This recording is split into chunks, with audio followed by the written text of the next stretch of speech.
Hello there, I'm Black Bright News, and sometimes when there's nothing in the news, I find other things to talk about, things that affect us personally. And I wanted to talk about deception today because deception is something that's happening more and more. And I'm talking about deception in relationships, that cause you to question your judgment and it causes confusion. So I hope it lands with someone because there's a reason why I decided to talk about this.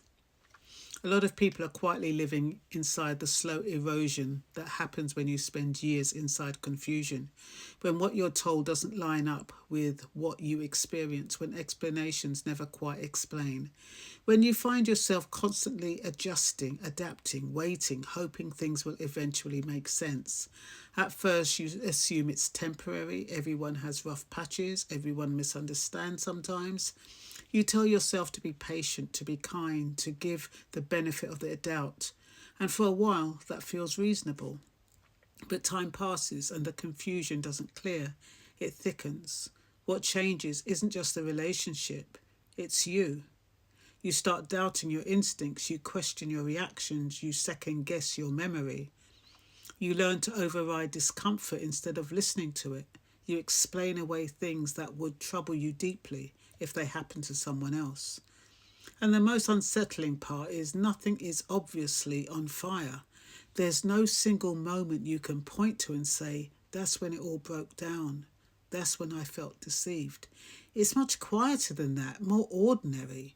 That's why people can live like this for years, because deception, when it's close and personal, doesn't look like lies. It looks like mixed signals. It looks like charm paired with distance, apologies that don't lead to change, affection that appears just in time to reset the clock. And slowly the strain shows up in your body before it shows up in your thoughts. Tension you can't explain, fatigue that doesn't lift, a sense that you're always bracing for something, even when nothing is happening. This is where the idea of self-erasure becomes very real, not dramatic, but sustained pressure over time. The kind of conditions that reveal what we can endure and what we can't. Confusion itself is a form of heat. Living without clarity taxes the nervous system. It demands constant adjustment. It forces you to stay alert, to read between the lines, to manage moods that aren't yours. You don't realise how exhausting that is, and yet people blame themselves for not seeing clearly while they were inside it. They ask, why didn't I know? Or why did it take me so long? It's because clarity requires space. When you're inside a situation that depends on your participation to function, emotionally, psychologically, relationally, your system is focused on survival, not analysis. You are adapting in real time. You are managing consequences. You are trying to preserve something or at least get through the day. That is not failure of intelligence. That's how human works.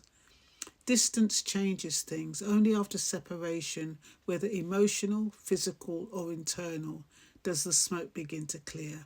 Patterns come into focus, conversations replay differently, things that once felt isolated start lining up, and you can be unsettling how obvious sometimes. Nah.